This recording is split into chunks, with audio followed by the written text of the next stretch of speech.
네, 여러분 안녕하십니까? 안정영입니다. 자, 이제 면접을 준비할 때가 된 것 같습니다. 아직은 발표가 나진 않았는데, 그래도 제가 좀 미리 찍어놔야 될 것 같아서 이 영상을 찍습니다. 그래서 현대차 생산직 가시는 분들, 제가 상반기에도 찍었었는데, 하반기 가시는 분들을 위해서 새롭게 업데이트를 좀 했습니다. 그래서 실제 제가 상반기 때 여러분을 좀 직접 뵈니까 답변 만드는 거를 좀 어려워 하시더라고요. 그래서 제가 예시 답변들을 좀 만들어 놨으니까 그런 부분들도 좀 참고하셔서 난 도저히 답변을 못 만들겠다 하시는 분들은 예시 답변 보시면서 여러분의 내용으로 조금씩 바꿔주셔도 좋을 것 같습니다. 현대차 생산직 면접 기출. 제가 상반기 때 올려드렸던 내용의 면접 기출과 똑같습니다. 그 말인즉슨 이 안에서 준비를 하시면 물론 개인적인 질문이 들어올 수는 있어요. 하지만 그러한 질문들을 대답하시는데 전혀 문제가 없으니까. 즉, 그 말은 해당 질문이 내가 준비했던 질문과는 다르지만 질문의 의도를 빨리 파악할 수 있고 내가 준비한 내용으로 대체 가능하기 때문에 지금 여기에 나와 있는 내용들 위주로 준비를 하시면 여러분이 연습을 엄청나게 하시면 엄청나게가 중요합니다. 제가 실제 만나보니까 생각보다 연습을 안 하시거나 아니면 실제 근무하고 계신 분들은 못 하시더라고요. 그래서 꼭 연습을 엄청나게 하시는 거 추천드리고 싶고요. 그렇게만 하시면 꼭 합격하십니다. 예, 제가 이 부분은 개런티 할 수 있으니까. 자, 차분하게 해당 질문을 완벽하게 소화하겠다. 그렇게 생각해 주시고 따라와 주시기 바랍니다. 그러면 진행해 볼게요. 여기에 있는 내용은 제가 블로그에 올린 내용이고 이 내용은 제가 링크를 달아드릴 테니 제가 드래그 가능하게 해놨어요. 그래서 필요하신 분은 드래그 하셔서 컨트롤 C, 컨트롤 V 하시기 바랍니다. 현대차고요. 일단 저는 항상 면접을 보러 갈 땐 우리 현대차에 대해서 뭐 알고 있는 대로 이야기해 주세요. 뭐 이렇게 질문이 나오지는 않을 거예요. 하지만 뭐 최근에 우리 현대차 기사 중에서 가장 기억에 남는 거 있나요? 이런 질문들은 충분히 하실 수는 있습니다. 그래서 뭐 꼭 그런 건 아니더라도 여러분이 회사에 관련된 정보는 당연히 전 보고 가야 된다고 생각하고 되게 좀 추상적이고 애매한 그다음에 약간 관념적인 그런 것보다는 기업은 확실히 숫자입니다. 그래서 도대체 내가 지원하는 기업이 어느 정도의 실적을 내고 있는가, 과연 또 그 실적은 잘 내고 있는가, 이런 부분들을 체크하는 게 좀 기본 중에 기본이라 생각하기 때문에 실적도 꼭 보고 가시기 바랍니다. 자, 실적을 보실 때는 크게 여러분들이 보실 건 두 가지밖에 없습니다. 현대차가 도대체 어느 정도의 매출액을 갖고 있는 어, 회사인가. 물론 이 매출액 안에는 현대 자동차만 있는 게 아닙니다. 여러분이 알고 계신 뭐 현대 캐피탈 같은 거 있죠. 금융사도 있고 다른 짜잘한 계열사들이 있긴 한데 거의 대다수가 현대차기 때문에 그냥 현대차의 매출이라고 보셔도 무방하다고 저는 생각합니다. 자, 그럼 그 매출액을 봤을 때에 현대차가 얼마 정도 매출을 내는 기업이냐? 이게 117조입니다. 142조입니다. 162조입니다. 올해 익스펙테이션은 얼마예요? 173조입니다. 이 재무제표 중에서 제일 예쁜 게 뭡니까? 연간 매출이 계속적으로 상승하고 있는 거죠. 너무 예쁘죠. 꾸준히 성장하고 있잖아요. 이렇게 계속 2021년도부터 올해까지, 올해 예상치까지 이렇게 우상향하는 기업이 많지가 않습니다. 예. 그래서 일단 매출액에 대한 숫자를 알고 가시는 것보다 그냥 현대차가 한 170조 정도 하는구나. 이 정도 잡아주시면 되고요. 국내 기준으로는 탑 2입니다. 1위가 삼성전자고요. 2위가 현대차거든요. 와, 넘버 2구나. 매출액으로. 시가총액은 2위가 아니죠. 자, 매출액으로 2위고요. 꾸준하게 성장하고 있구나. 그럼 꾸준하게 성장하고 있다는 말은 차가 그만큼 많이 팔린다는 소리겠죠. 그 다음에 값비싼 차가 팔린다는 소리겠죠. 그래서 내가 그런 차를 만드는구나. 라고 약간 자부심을 가지셔도 좋을 것 같고요. 이건 분기별로 나와 있습니다. 보통 우리가 1분기를 3개월로 치잖아요. 그래서 3, 6, 9, 12 이거를 1분기, 2분기, 3분기, 4분기 이렇게 이야기를 합니다. 그러면 지금의 시점이 8월이니까 당연히 2분기까지의 실적이 나왔겠죠. 근데 여기 2라고 쓰여져 있는 것은 expectation이라고 해서 보통 6월 달, 요 2분기의 실적이 공시가 되는 시점이 있습니다. 즉, 우리한테 이렇게 보여주는 시점이 언제냐면 보통 2달 후입니다. 그래서 아마 이번 달 여러분이 면접 보러 가실 때는 이게 이자가 떼어져 있을 수도 있습니다. 음. 아무튼 요 부분을 보는 거죠. 그러면 올해 이번 2분기 때 얼마 했어요? 44조를 팔았죠. 그럼 요거는 항상 뭐랑 비교하냐? 작년이랑 비교하는 겁니다. 작년 2분기 때 얼마 팔았어요? 42조죠. 42조보다 더 많이 팔았죠. 그 다음에 직전 분기랑 또 비교하는 겁니다. 직전 분기 올해 1월부터 3월까지가 40조인데 더 팔았네요. 음. 아무튼 요렇게 면접 보러 갈 때가 제일 좋아요. 계속 우상향하고 있고 좋으니까. 그냥 잘 팔린 거니까, 장사를 잘한 거니까. 그렇죠? 그 다음에 보실 건 영업이익률입니다. 이게 중요합니다. 기업에서는. 이건 뭐 매출은 실제 뭐 많이 팔지라도 뒤에서 다 까지면은 사업을 할 필요가 없겠죠. 근데 요거는 얼마가 남았냐? 이윤이죠. 5원 남고 6원 남고 9원 남고 9원 남고 자동차 회사에서 9원 남습니다. 엄청난 거죠. 근데 살짝 의아하죠. 매출액은 늘었는데 영업이익률은 줄어들 거라 예상하고 있다.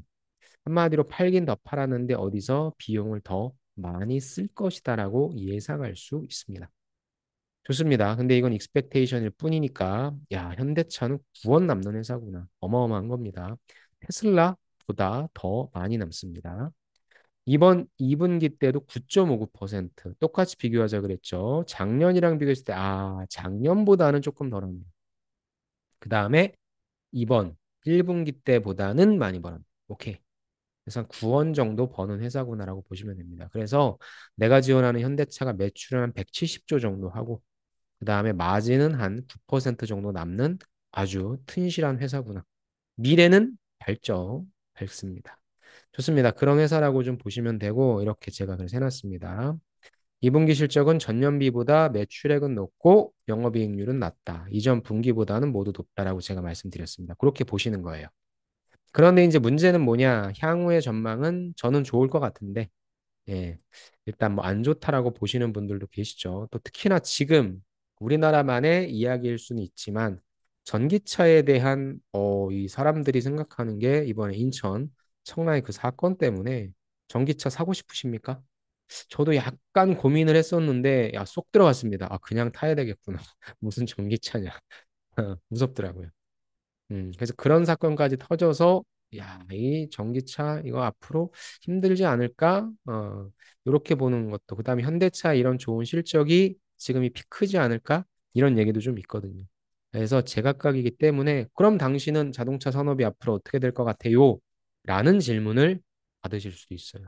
그런 것 같은 경우엔 제가 여기 보도자료 딱 누르시면 현대차의 기사를 쭉 모아놓은 걸로 갈 수 있으니까 면접 때가 이제 되시면 매일매일 그냥 쭉 어떤 기사인지 확인만 좀 해주세요. 그래서 여러분들이 그걸 그냥 읽는다는 것보다는 이래서 긍정적으로 볼 수 있겠구나. 이래서 부정적으로 볼 수 있겠구나. 특히나 여러분은 생산직이니까 어떤 엔지니어링이나 어떤 생산에 관련된 이슈가 나오면 특히나 꼭 한번 확인해 보고 가시기 바랍니다. 자, 좋습니다. 이제 그리고 화학 넘어가서 이제 제일 중요한 기출 질문들.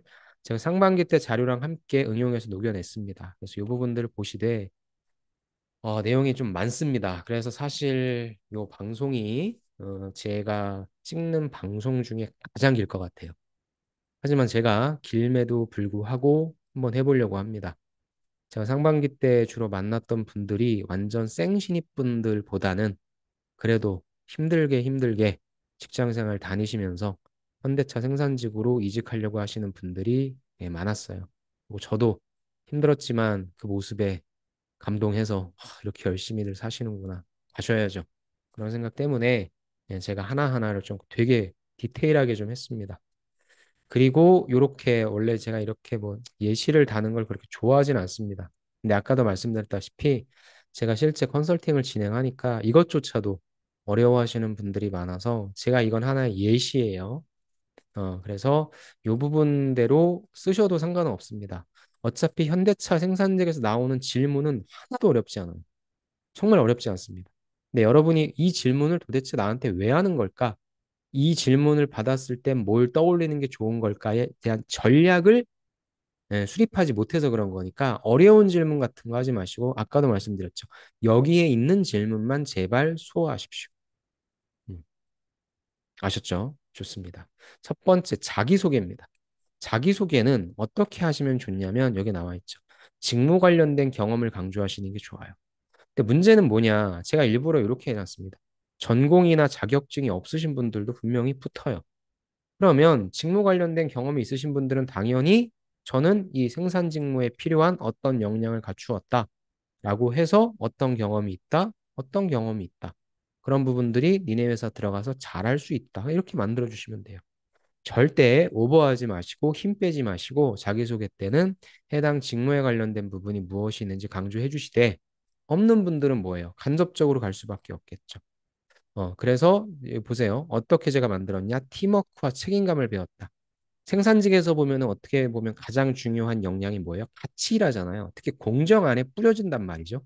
내가 모든 자동차를 다 조립하는 게 아니란 말이죠. 예. 소위 얘기해서 뿜빠이 하는 거죠. 분배받아서 내가 맡은 파트만 하는 거기 때문에 팀워크, 그다음에 무엇보다 내가 맡은 공정 라인에서의 책임감이 중요합니다. 그러면 내가 이러한 부분은 없을지라도 팀워크와 책임감은 있다라는 내용으로 어필은 해주실 수 있죠. 그럼 이걸 가지고 어필하는 거예요. 면접장까지 갔다라고 하면 이 직접적인 게 없다 할지라도 이렇게 어필해 주셔도 된다. 그 말씀을 드리고 싶습니다. 그런데 이 팀워크와 책임감을 어떻게 나타낼 거냐? 그냥 같이 일을 했는데 팀워크가 있었대. 그냥 나는 일을 책임감 있게 했대. 이거는 그렇게 이야기하는 게 아니에요. 이렇게 하는 거예요. 결국에 팀워크나 책임감을 이야기하기 위해서는 항상 뭐가 있어야 돼요? 문제를 해결해야죠. 팀워크란 게 뭡니까? 그냥 같이 뭐 몇 명이서 일을 한다 그 자체가 팀워크 아니잖아요. 팀워크 좋다 안 좋다를 나타낼 수 있는 건 결국에 해당 문제를 해결했다 못했다 이거잖아요. 그래서 잘 들으십시오, 여러분. 내가 무엇인가를 말하고자 하는 바가 있어요. 이렇게 뭐 팀워크와 책임감이 있다라고 한다면 그건 항상 뭘 수반해야 된다? 문제 해결을 수반해야 된다라는 겁니다. 그리고 이 부분은 제가 보너스로 그냥 넣은 거예요. 내가 이 얘기를 했는데 나는 면접관한테 약간 좀 밉보이는 것 같아. 내가 좀 약간 숙이고 들어가는 것 같아. 그게 싫을 수도 있잖아요. 그런 경우에, 그래, 비록 내가 지금 이런 건 없지만 들어가서 이런 부분들 할게 라는 걸 마지막에 넣어줄 수 있겠죠. 여기엔 없어요. 나는 이런 비록 경험은 없지만 이렇게 할 수 있어라는 내용이지만 뭐예요? 그런데 내가 이런 부분들이 부족하니까 이것들 빨리 갖추어서 니네 회사 들어가서 일 잘할게. 이래도 된단 말이죠. 이건 선택하십시오. 아셨죠? 그럼 제가 늘 강조하는 건 뭐예요? 자기소개는 기세예요, 기세. 긍정적이고 자신감 있게, 전 이런 게 없어가지고. 이걸 제가 아까 연습 많이 하라고 했죠. 여러분이 딱 들었을 때, 이분은 되게 자신감 있는 분이시구나. 기세를 보여주십시오. 그래서 딱 들어갔을 때, 안녕하십니까? 현대자동차 생산직에 지원한 몇 번입니다. 뭐 이런 식으로. 전 이게 가장 중요하다 생각합니다. 네, 아셨죠? 간단하게 갑시다. 직무 관련된 경험을 강조하시되 없는 분들은 팀워크나 책임감과 같은 역량을 제시해 주시면 됩니다. 그리고 요걸 제시하기 위해서는 스토리라인을 뭘로 잡아야 된다? 어떤 문제를 우리는 이렇게 이렇게 일을 잘 분배해서 시너지를 내면서 문제를 해결했다. 결국에 성공했다. 하지만 앞으로 나는 이런 기술들을 더 해서 니네 회사 들어가서 더 좋은 제품을 만들어내도록 하겠다. 이렇게 가자는 거죠. 자기소개에서는 면접관이 여러분을 처음 보는 첫인상을 결정하는 그런 시간이니까 긍정적이고 자신감 있게 이야기를 해주시기 바랍니다. 좋습니다. 2번입니다. 자, 그렇다면 물어보겠죠. 왜 우리 현대차에 지원하셨습니까? 라는 부분입니다. 자, 지원 동기는 크게 두 가지예요. 뭐가 있어요? 회사 지원 동기가 있습니다. 그다음 뭐가 있어요? 직무 지원 동기가 있습니다. 네, 일단 왜 우리 현대차를 지원했는지에 대한 부분을 대답은 만드시는 게 좋아요. 왜냐하면 또 마지막에 뭐가 나오냐면 포부가 나옵니다. 그럼 포부도 두 가지가 되겠죠. 지원 동기와 포부는 세트입니다. 한 몸이에요, 한 몸. 그래서 포부도 무조건적으로 여러분들이 뭐 입사 1년 후에는 3년 후에는 5년 후에 이런 얘기하는 게 아니라 포부 자체를 현대차에서의 포부니까 현대차의 어떤 부분에 기여하고 싶다라고 하는 회사에 대한 포부를 말씀하셔도 돼요. 아니면 방금 제가 얘기한 직무에 대한 포부. 그러니까 어찌됐건 회사에 대한 내용 하나, 그 다음에 직무에 대한 내용 하나를 만들어 놓으시면, 회사 지원 동기 만들었는데 안 물어본다? 그럼 언제? 포부에서 그걸 말씀하시면 된다는 겁니다.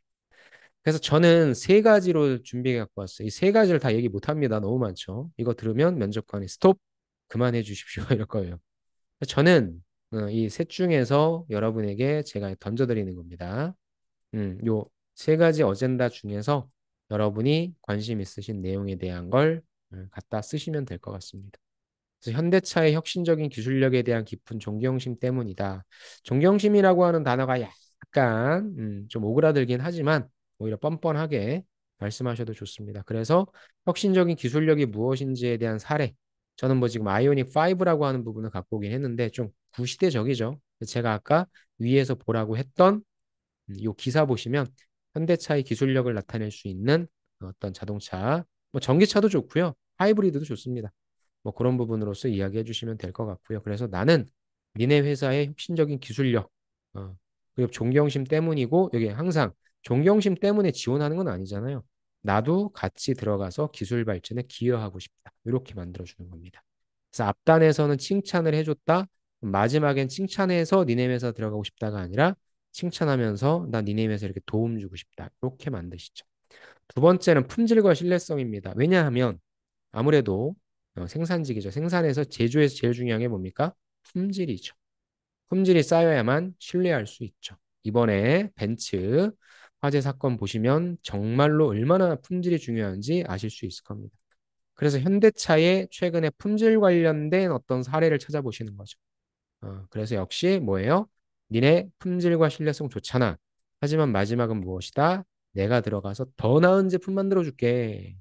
이렇게 해주셔도 됩니다. 그 다음에 이쪽 부분은 사실 뭐 제가 그렇게 생산직 분들한테 추천드리는 건 아니지만 글로벌 비전과 성장 가능성 요거는 살짝 어디에 포부에다가 갖다 써주시면 좋죠. 입사 후 포부가 뭐냐라고 하면 저는 현대자동차의 글로벌 비전과 성장 가능성에 뭐예요? 조금 더 현실적인 부분에 기여하고자 합니다. 라고 해서 이런 내용 쭉 써주시고 결국에 이런 글로벌 비전과 성장 가능성을 구현할 수 있는 것은 제품의 생산성이라고 본다. 제품의 뭐 품질이라고 본다. 그걸 내가 기여하도록 하겠다. 그렇게 포부를 만드셔도 된다는 거예요. 좋습니다. 그래서 이렇게 세 가지를 드릴 테니까 너무 길지 않게 혁신적인 기술력이라는 어젠다, 품질과 신뢰성이라는 어젠다, 아니면 글로벌 비전과 성장 가능성이라는 부분에 있어서 내용을 여러분들 걸로 바꿔주셔서 그래서 나는 지원했다. 이렇게 얘기해 주시기 바랍니다. 여기 드렸습니다. 구체적 실적, 그 다음에 품질 관리 성과, 그 다음에 글로벌 성장 비전. 그대로 갖고 가지 마세요. 이렇게 여러분도 하나를 잡으십시오. 아, 내가 왜 현대차지? 여러분이 지원 동기 만드시는 거 되게 어려워하는데 현대차니까 현대차죠. 그죠? 뭐 이거보다 좋은 데가 물론 있긴 합니다. 석유화학. 근데 그쪽은 뭐 들어가기 워낙에 힘들고 지금 이렇게 현대차처럼 대규모로 뽑으면서 이만한 연봉과 복리후생 없잖아요. 다 알지 않습니까? 제가 진짜 깜짝깜짝 놀랍니다. 여러분 만나면 아니 거기 그 좋은 회사에서 왜 오십니까? 라고 하면 그래도 현대차지 않습니까? 현대차의 생산직은 정말 상상을 초월하는 것 같습니다. 우리 아빠들 아이고 아무튼 좋습니다. 그래서 이렇게 세 가지 중에 하나를 좀 말씀해 주시기 바랍니다. 다음에 근데 그렇게 했을 때 한번 또 공격이 들어올 수 있어요. 저 같은 면접관이 이제 들어가면 웃는 거죠. 그다음에 아이고 네 잘 들었는데요. 솔직하게 그런 거창한 답변 말고요. 솔직하게 지원 동기 말씀해 주세요. 이럴 수 있습니다. 아니면 지원 동기를 저희가 앞에서 계속 들어왔는데 너무 뻔한 뭐 교과서적인 그런 홈페이지에 나와 있는 내용 말씀하시더라고요. 그런 거 하지 마시고 솔직하게 왜 지원하셨는지 말씀해 주세요. 여러분이 신나게 대답하려고 준비했는데 완전히 꺾어버리는 거죠. 그런 걸 대비해서 이건 좀 가져가. 이런 건 뭐 길지 않아도 됩니다. 현대차에 지원하게 된 이유도 역시 제가 세 가지 이렇게 좀 했는데 일단 저는 첫 번째가 안정적인 직장 생활을 위해서입니다라고 해서 이 얘기를 여기 썼습니다. 저는 솔직히 이게 좋은 것 같지는 않은데 이렇게 하고 싶다는 분들이 많더라고요. 진짜 현실적인 이유. 솔직히 얘기해서 근데 이 일이 그렇게 어려운 일은 아니거든요. 그 다 알잖아요. 그 뭐 밖에서 봤을 땐 뭐 다 좋은 직장이고 그런데 굳이 뭐 거기를 그만두시고 이렇게 오시냐. 그리고 딱 봤을 때, 이분은 안정적인 일자리가 필요하구나. 그러니까 돌고 돌아 일로 오시는구나. 알아요. 어. 그래서 저는 알지만, 이 얘기를 이렇게 하는 게 그래도 전 좀 약간 없어 보인다고 생각을 하거든요. 그러니까 끝까지 나는 아니야. 너는 아까 내가 했던 지원 동기가 거창한 거다 얘기한 난 지금 진짜 그게 지원 동기야. 난 진짜 현대자동차 기술력이 좋아. 전 그렇게 얘기하는 게 좋을 것 같거든요. 근데 그렇게 여러분들이 또 이야기를 못 하시는 분들이 계셔서 진짜 솔직한 거 이야기해야 된다고 생각하셔서 어 그래서 제가 이걸 첫 번째 썼습니다. 그래서 전 진짜 솔직하게 얘기하고 싶어요. 그럼 이런 데서는 정말 좀 인간적으로 인간 냄새 풍기면서 사람 냄새 풍기면서 약간 좀 너무 로봇처럼 말고 좀 진짜로 예 면접관님 솔직히 얘기해서 안정적인 직장 생활을 위해서입니다. 현대차는 안정적 성장 이루고 있고요. 직원들에게는 안정적인 일자리와 복지 혜택을 제공합니다. 아, 그리고 저도 지금 가정을 이루어서 아니면 뭐 제가 이렇게 직업을 가져서 하다 보니까 회사에 가장 집중할 수 있는 음, 그런 게 바로 집에서의 안정적인 그런 분위기 형성인데 그게 결국엔 다시 돌아 안정적인 일자리와 복지가 그런 안정적인 가정을 만들어낸다 생각합니다. 좋게 얘기하면 선순환인 거죠. 그런 차원에서 저는 솔직히 현대차가 진짜 오고 싶고 회사가 이런 걸 주기 때문에 제가 그걸 당연시한다라기보단 이런 걸 주심에 감사함을 느끼고 더 좋은 것들을 직원들한테 또 돌려줄 수 있는 회사로 성장시키기 위해서 제가 열심히 일해보고 싶습니다. 이렇게 얘기를 해주시는 건 좋을 것 같긴 합니다. 아무튼 이 부분으로서 이야기하고 싶은 분들은 스토리라인을 좀 만드시면 좋을 것 같아요. 두 번째, 세 번째는 역시 그게 또 우기는 거죠. 그러니까 저는 역시 이 부분도 기세라고 얘기할 수 있는데 면접관의 여러분한테 솔직하게 얘기해봐요. 아유, 그런 거 외운 거 말고요. 지금 만들어 보세요라고 해도 여러분은 요 만든 것을 지금 만든 것처럼 약간 더듬으면서 말씀하시면 됩니다. 아셨죠? 그래서 진짜 솔직한 답변을 하시든가 아니면 살짝 웃으시면서 약간 힘을 빼서 그냥 이렇게 하는 거다. 뭐 이게 틀렸으니까 너를 안 뽑을게. 이러진 않거든요. 이게 이제 면접관이 여러분들을 흔드는 거거든요. 흔들림을 당하지 마시기 바랍니다. 좋습니다. 요건 이제 여러분들 만나보면 개개인마다 좀 스토리가 있으시니까 그거에 따라 커스터마이징 하도록 하겠습니다. 그래서 안정적인 직장생활 강조, 성장기의 언급, 기업 문화 가치관인데 요거 너무 또 구구절절하게 눈물을 흘리지 마시고 당신이 나 안 뽑으면 우리 집 큰일 난다 뭐 이런 부담 주지 마시고 간결하고 명확하게 해주시기 바랍니다. 그다음에 이제 여러분이 준비하셔야 될 게 특히 우리 이직하시는 분들 왜 이직하려고 하냐? 요 질문은 사실 현대차에서 아까도 얘기했지만 뭐다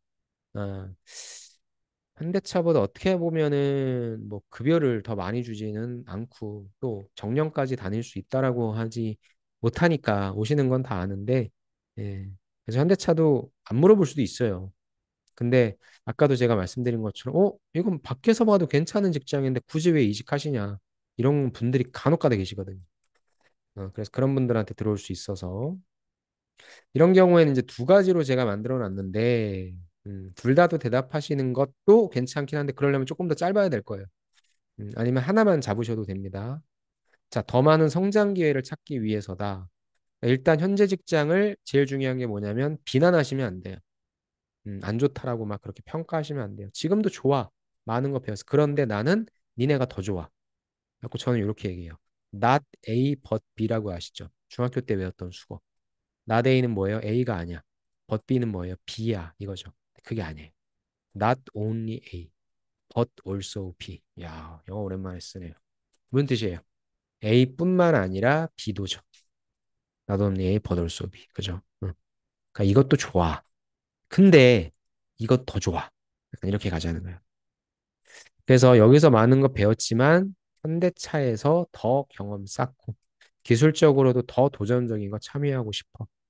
그래서 저의 경력 발전에 더 많은 기회를 제공할 수 있다 생각하고 회사에 나도 기여할 수 있는 바가 있다 생각해서 지원했어. 이렇게 가시면 돼요. 아니면 완전 새로운 거. 직무와 관련된 새로운 도전이다. 현재 직무도 보람 있지만 똑같습니다. 현재 직무를 뭐라고 하지 마세요. 평가하지 마시고 니네 회사 들어가서 더 쌓고 싶어. 선도하잖아. 더 발전시키고 싶어. 아셨죠? 긍정적이고 미래지향적인 이유. 그래서 요겁니다. 현재 직장에 대한 부정적인 언급은 피하시고 긍정적인 태도로 답변하시죠.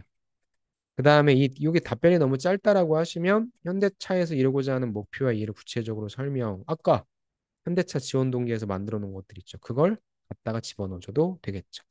그러니까 제가 그래서 말씀드린 거예요. 여러분이 질문이 뭐 생각보다 많진 않네요. 예, 많진 않죠. 근데 이 질문들을 다 물어보진 않으니 이 질문들에 대해 소화를 하시면 나는 현대차에 대한 정보, 현대차에 대한 지원 동기를 통해서 현대차에 대한 정보를 엮어낸 대답거리들을 많이 만들어냈어. 라고 한다면 충분히 여기저기 갖다 붙일 수 있는 거죠. 떨어질 수가 없다니까요, 진짜. 우리 회사에 대해 조사 많이 하셨네요. 이렇게 오히려 좋은 평가를 받죠.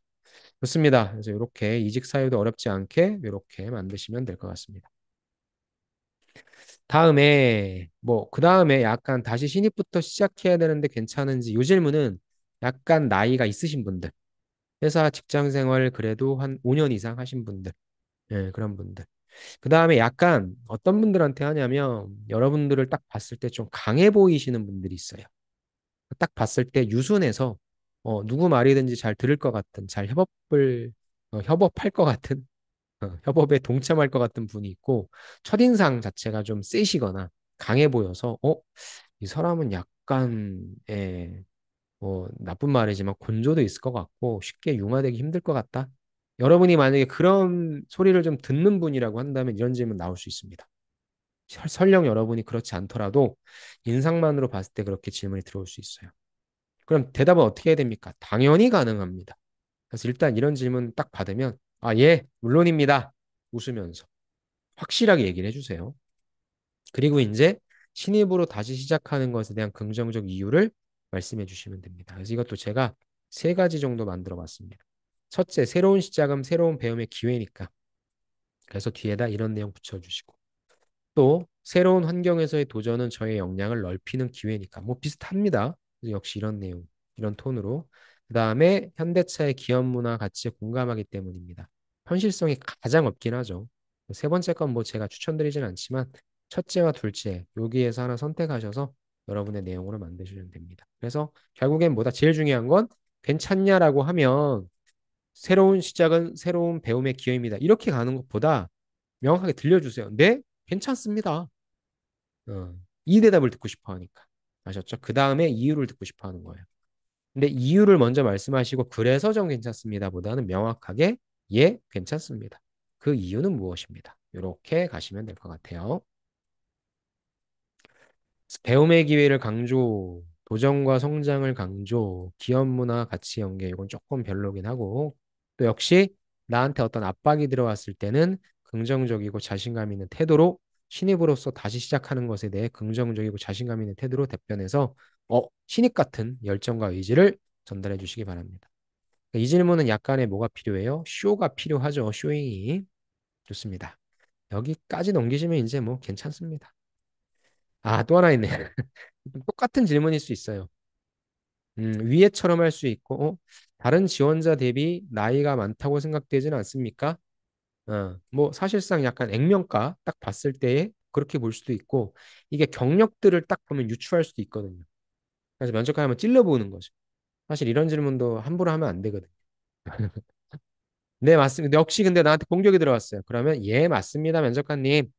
저는 다른 지원자 대비 나이가 조금 많습니다.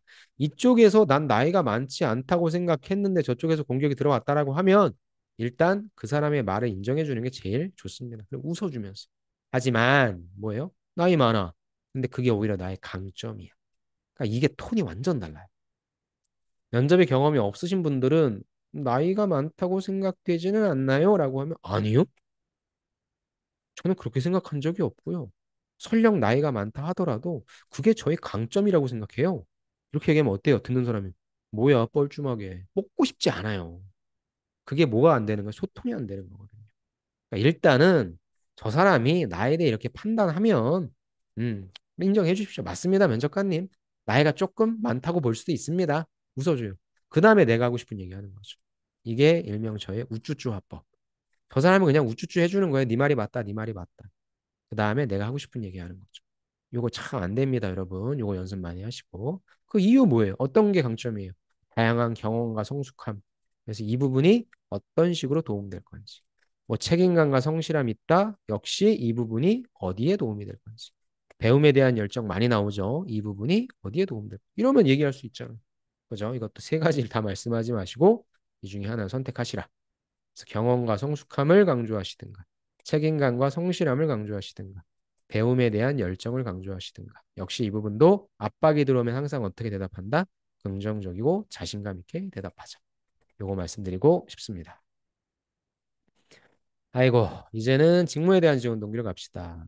아까 위에서 현대차 지원 동기 만들었고, 이번엔 생산 직무 지원 동기인데, 특히나 이제 어려운 분들은 지식이나 경험이 없는 지원자, 경험이 있으신 분들은 아까 자기소개 때 만든 거, 그걸로도 될 거예요.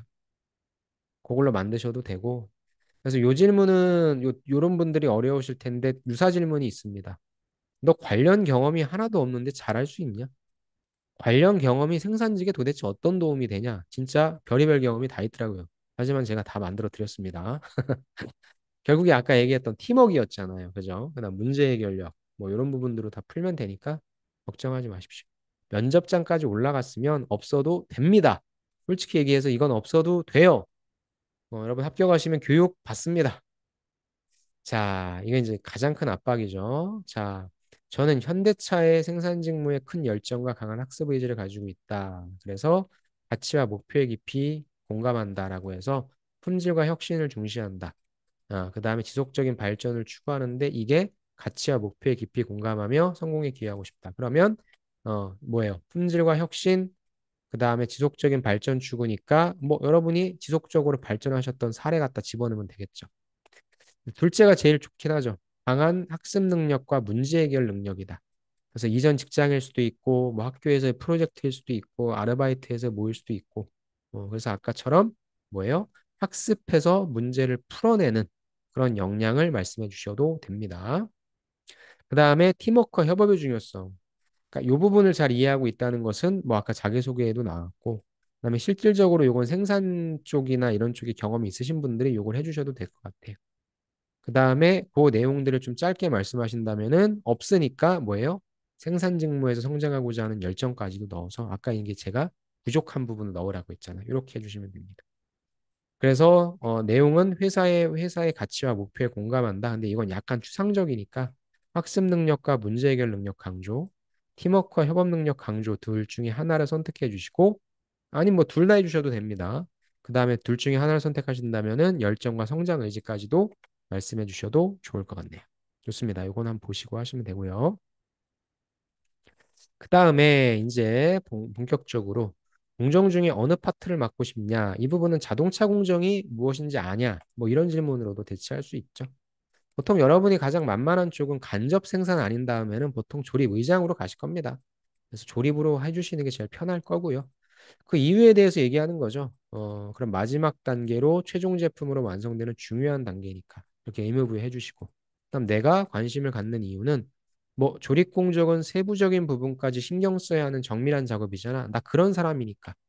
역시 그쵸. 그래서 어느 파트를 맡고 싶은지에 그냥 조립하고 싶어요. 그 의미는 뭐예요?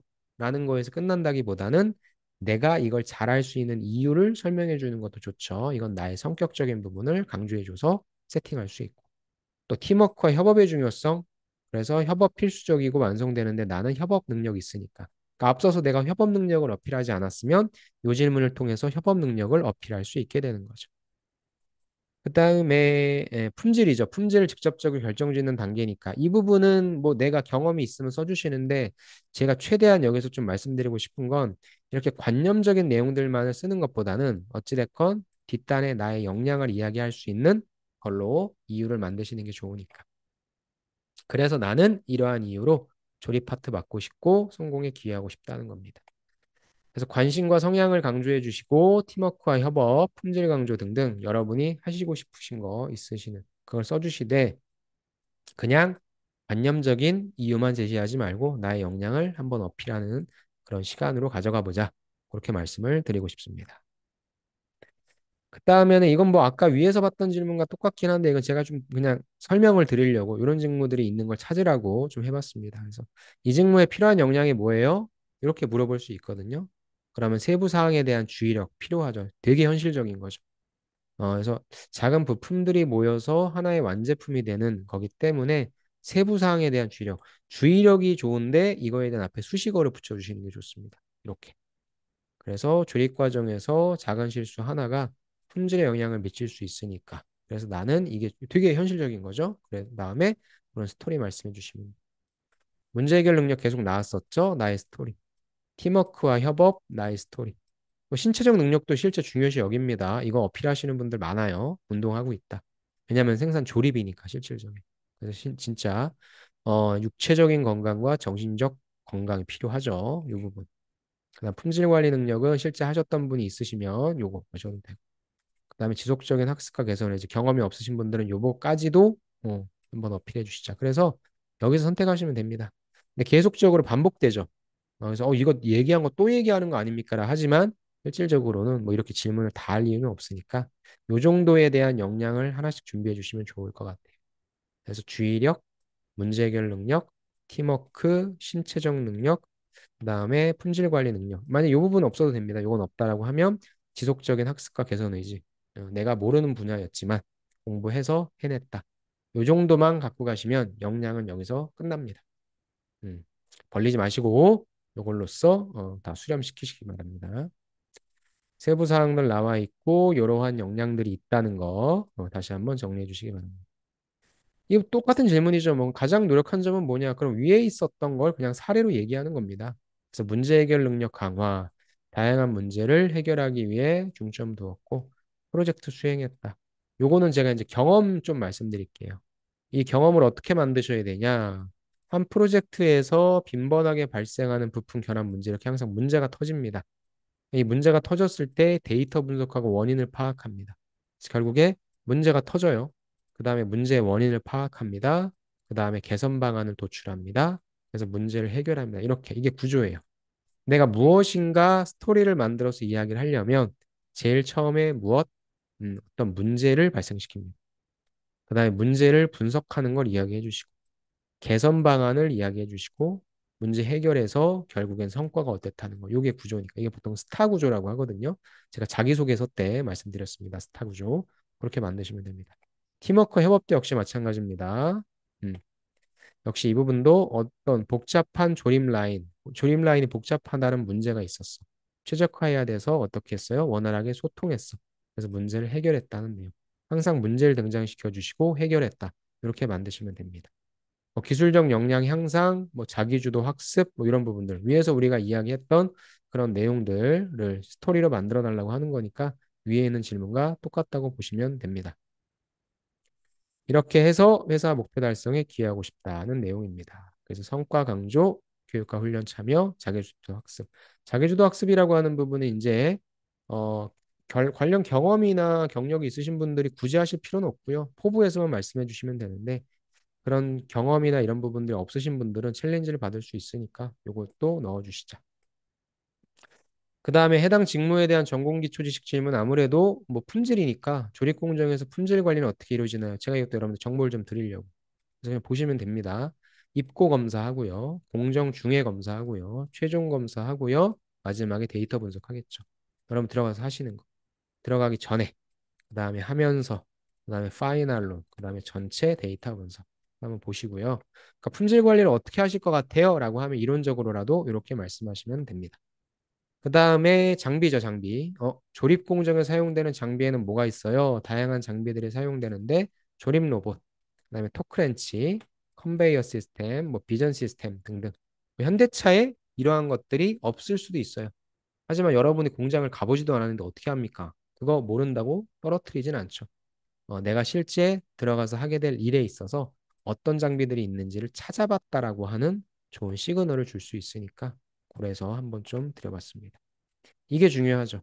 좀 어려운 질문 같은 경우에는 그러면 이렇게 조립 공정에서 발생할 수 있는 문제는 뭐가 있을까요? 이게 문제 해결 능력이잖아요. 그리고 이게 뭐예요? 내가 위에서 계속 얘기했던 요거였죠. 자기 주도 학습. 내가 비록 생산 현장에서 근무는 안 해봤지만 생산 현장에서 어떤 문제가 발생하는지는 이론적으로라도 한번 찾아보고 그를 해결하기 위해서는 어떻게 했는지 이게 되게 좋다는 겁니다. 주요 문제는 부품이 안 맞을 수 있겠죠. 그런 경우에 어떻게 하는지 체결이 잘 안 될 경우에 어떻게 하는지 그 다음에 작업자 실수 이게 좀 많죠. 요거 어떻게 할지. 그 다음에 장비가 만약에 고장났다 그럼 어떻게 할지. 이론적으로라도 이런 경우엔 이렇게 해결하면 되는구나. 이렇게 생각하시는 차원에서 이거 좀 읽어보고 가시기 바랍니다. 그 다음에는 이제 생산직이니까 협업입니다. 협업을 잘하기 위해서는 무엇이 필요하다고 생각하냐? 그래서 저는 협업을 잘하기 위해서는 이것도 제가 세 가지, 네 가지 해놨는데 뭐 이 중에 하나만 해주시면 되고요. 해주시면 되고 협업은 이꼴 뭐예요? 의사소통입니다. 같이 일을 해야 되잖아요. 다른 사람과 같이 해야 되기 때문에 의사소통이라고 하는 부분이 없을 수는 없죠. 그래서 우리가 계속 위에서 팀워크, 협업 얘기했잖아요. 그래서 그 부분을 이야기하신다면 따로 이 질문이 나오진 않을 텐데 예, 만약에 그런 협업에 관련된 내용이 질문이 없다고 하면 이렇게 협업을 잘하기 위해서는 무엇이 필요하다고 생각하냐 이런 식으로 질문이 들어올 수 있어요. 협업을 잘하셨던 사례를 말씀해 주세요. 이럴 수 있고 질문을 돌려서 어렵게 이렇게 할 수도 있습니다. 그래서 명확한 의사소통이 필요하다 생각한다라고 하고 나의 사례. 공감과 존중이 필요하다 생각한다 하고 나의 사례. 명확한 역할 분담 n분의 1이죠. 나의 사례. 문제 해결 능력 요건 약간 좀 내가 혼자 이야기하는 거기 때문에 요건 좀 됐고요. 책임감도 역시 마찬가지입니다.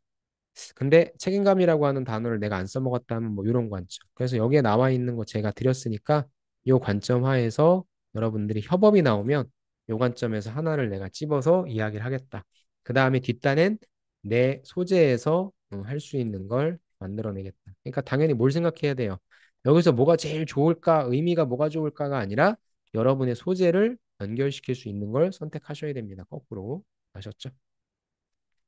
그래서 당연히 소통을 잘해서 문제를 해결한 사례 이런 부분이 나올 수 있는데 위에 있는 것과 연관시켜서 요걸 가지고 말씀하셔도 돼요. 근데 이제 소통하면 여러분들이 그냥 말하면 그다음 뭐 사람들이 다 이렇게 뭐 가만히 있으면 소통을 잘하시는 줄 아는데 절대 아니죠.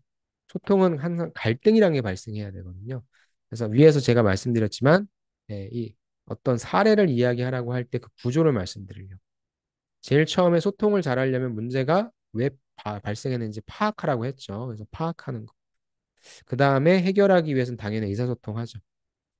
그러면서 문제 해결 계획 수립합니다. 무슨 말이냐? 문제 파악은 했어요. 그러면은 야 이걸 해결하기 위해서 우리가 어떻게 해야 되냐? 당연히 사람들의 안건이 나오겠죠. 그걸 취합해서 문제 해결 계획, 가장 좋은 계획을 수립할 것이고 그게 정답은 아닐 수 있습니다. 그걸 가지고 또 계속적으로 피드백하면서 탄탄한 답을 만들고자 하는 거죠. 그래서 구조를 이렇게 갖고 가시면 됩니다.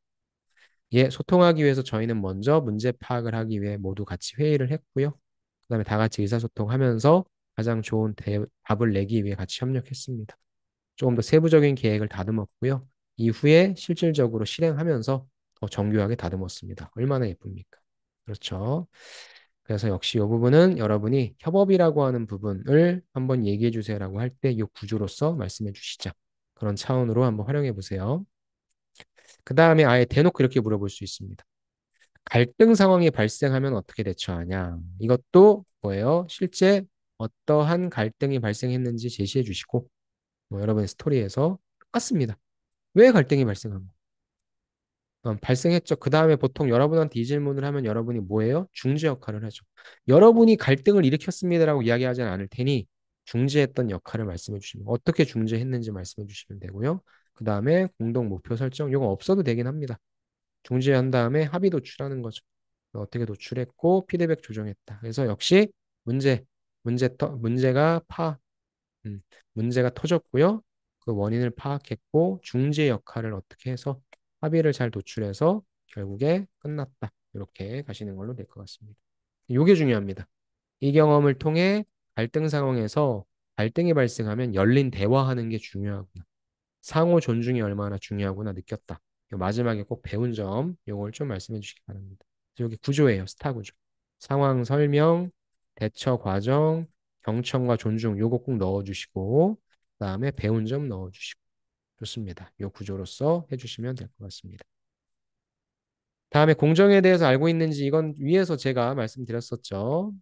어떤 문제들이 발생하는지 그걸로 대처하셔도 되고 이건 너무 쉬우니까 반도체 8대 공정도 아니니까 프레스, 차체, 도장, 조립이다 라는 거. 그다음 마지막에 검사하고 이렇게 되는 건데요. 이 부분은 이제 어떻게 이야기를 하느냐가 중요한 거라 목적과 주요 작업을 언급하셔도 되고 여러분이 여기에서 관심 있는 공정 아마 조립하시겠죠. 그러면 아까 얘기했죠. 만약에 질문이 그냥 이렇게 들어왔다. 공정에 대해 알고 있냐라고 하면 예, 알고 있습니다. 프레스 차체 도장 조립입니다. 저는 특히 조립 공정에 관심이 많습니다. 그 이유는 무엇입니다. 이렇게 위에서 답변 만들었던 걸 이렇게 써먹어도 되겠죠. 그래서 이 부분은 꼭 알고 가시고요.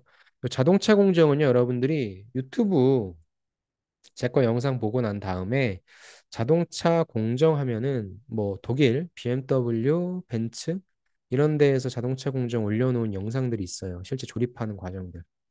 기아에서 요 프레스 차체 도장 조립 이 부분에 대해서 영상 찍어놓은 게 있으니까 그거 한번 보시면 요건 이제 글로 외우는 거랑 영상을 한번 보시면 이게 다 이해가 되실 겁니다. 요런 거 한번 꼭 보시기 바라고요. 요게 이제 기업 분석이죠. 그래서 최근 현대차 이슈 중 기억에 남는 것 요걸로써 답변을 만드신 다음에 여기서 하나 떼다가 지원 동기나 포부로 써먹으면 되는 거예요. 저는 가장 최근의 정보를 좀 찾았을 때 2024년 7월에 반기 실적 나왔고 아이오닉 7이 출시된다고 합니다. 지금 좀 안타까운 거는 기아는 새로운 모델들이 좀 많이 나왔어요. 이 EV3 그다음에 요거 찍고 있는 시점에 기아의 KA까지. 현대차는 지금 신차가 출시가 없죠. 그래서 약간 심심하긴 한데 그래서 저는 뭐 이슈 설명 최근에 아까 제가 얘기했지만 실적 이야기했으면 제가 여러분처럼 준비를 한다면 여러분이라서 준비를 한다면 실적 얘기해 줄 것 같고 그다음에 지금 현대차가 집중하고 있는 아이오닉 7 얘기할 것 같습니다. 요걸 가지고 혁신과 기술력, 뭐 지속 가능한 미래, 글로벌 시장의 중요성 등 뒷단에 있어서 이렇게 이야기를 끌고 가면 조사를 좀 입체적으로 많이 하셨네. 제발 제발 여러분의 내용만 말씀하시지 말고 변별력을 내야 돼요. 제가 이제 뒷단에 마지막 정리할 때 말씀드릴 텐데 질문이 어렵지가 않거든요. 여러분이 내가 조금 더 조사할 걸, 조금 더 외울 걸 이런 아쉬움이 남기 때문에 여러분의 내용만 말씀하시지 말고 회사에 대해서 최대한 좀 꾸역꾸역 천천히 더듬더듬 하면서도 얘기를 해주시는 게 좋아요. 그래서 요거는 매일매일 업데이트 하셔서 조금 조금씩 외우시기 바랍니다. 이렇게 만드세요. 구체적인 이슈가 무엇인지 설명해 주시고 저는 두 가지 실적 반영, 그 다음에 최근에 해당 이슈. 그래서 이 부분을 회사와의 연관성으로 나도 들어가서 뭐 이렇게 니네 회사 발전시켜 줄게. 이렇게 정리를 하자. 이건 어렵지 않다. 시간이 걸리는 거다. 아셨죠? 그래서 마지막에 시간 없어서 이 부분을 놓치시는데 이걸 만드시면 지원 동기와 입사 후 포부가 와, 준비 되게 많이 했네. 라는 시그널을 줄 수 있다. 꼭 한번 도전해 보시기 바랍니다. 좀 쉬운 질문. 제일 좋아하는 차종은 뭐 저는 현대차에서는 뭐 요즘에 제가 예전에 그랜저를 진짜 좋아했는데 실제 그랜저를 몰기도 했고요. 제가 HG까지 몰았거든요.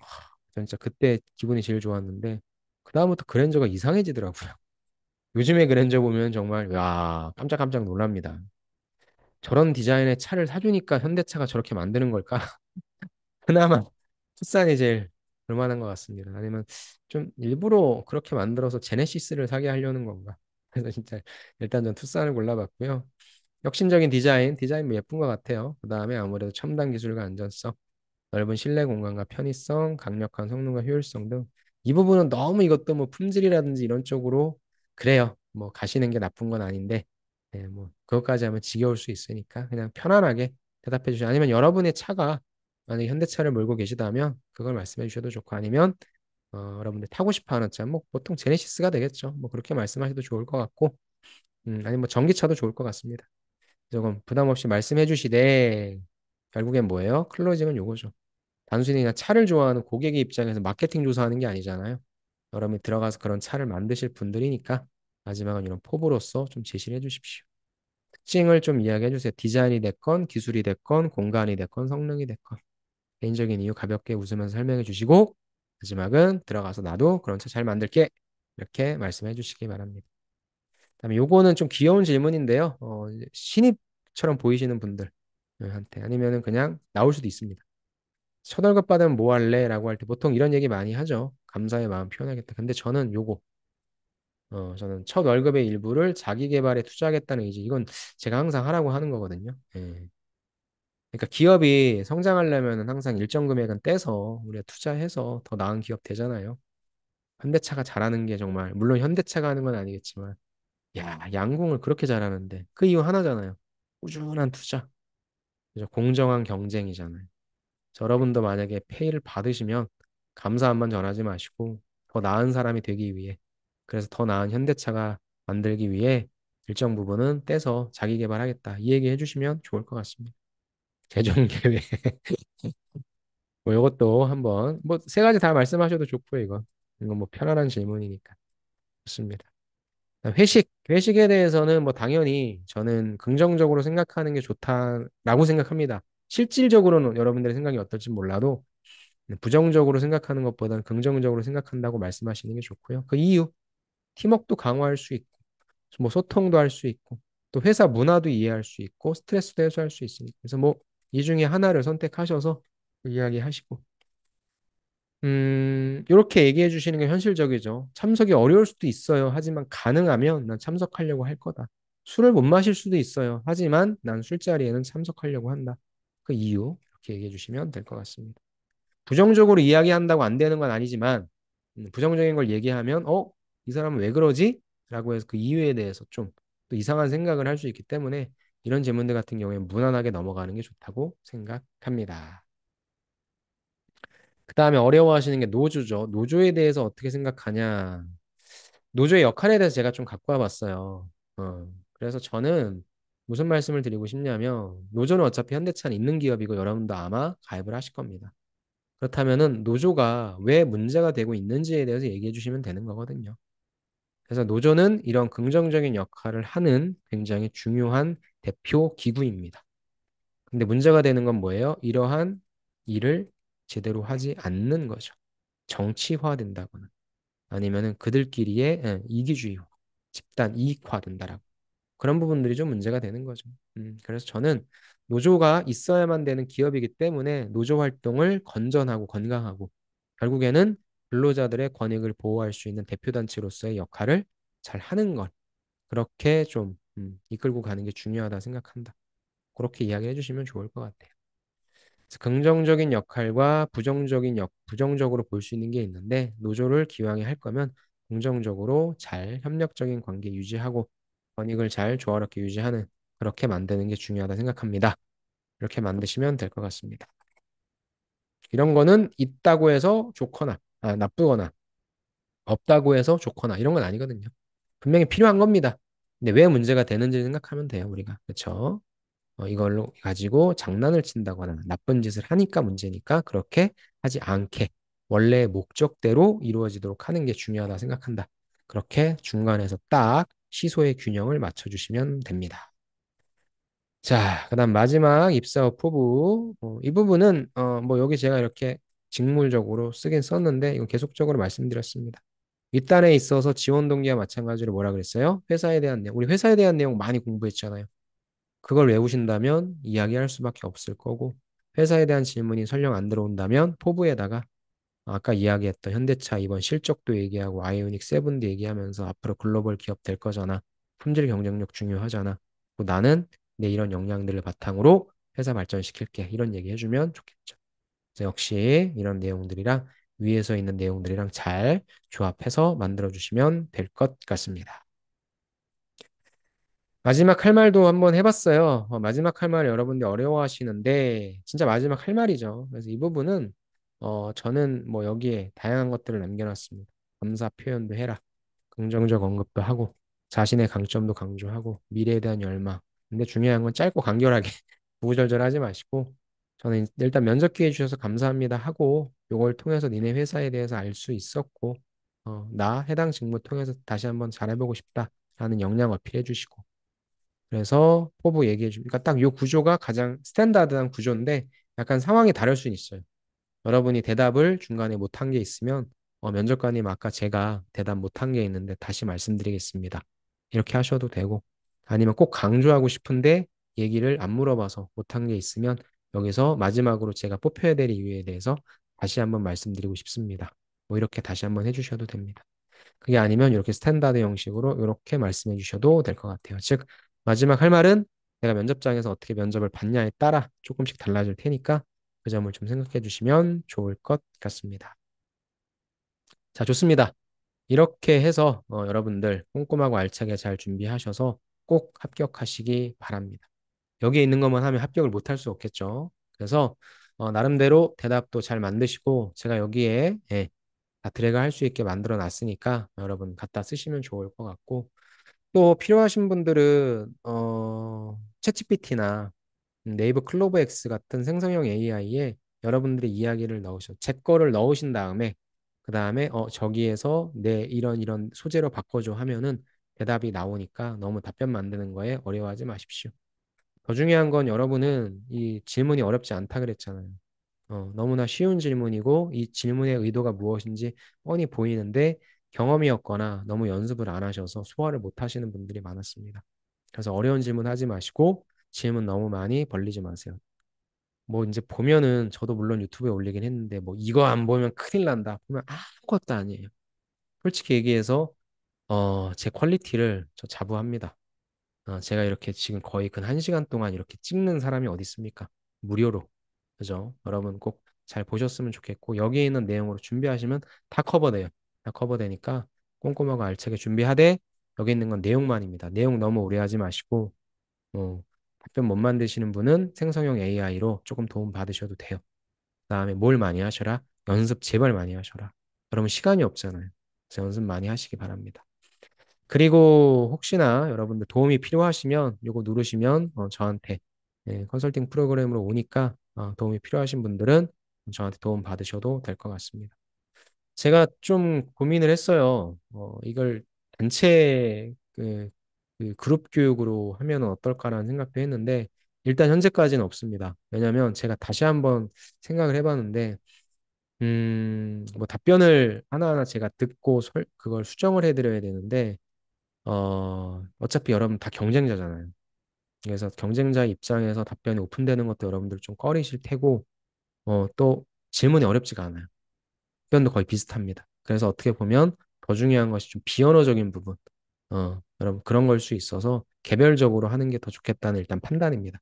그래서 만약에 제가 필요하다 생각하면 그룹을 하거나 아니면 단체 특강을 좀 하긴 할 건데 아직 현재까지는 없어서 그래서 만약 그걸 하게 되면 제가 블로그나 유튜브에 올릴 테니까 그때 신청해 주시고 그래서 저는 또 그룹 과외나 뭐 그룹 컨설팅이나 이런 부분들이 금액은 조금 낮을 수는 있지만 여러분들 그거를 좀 아끼신다고 그렇게 하시는 게 전 좋은 방법 같지는 않습니다.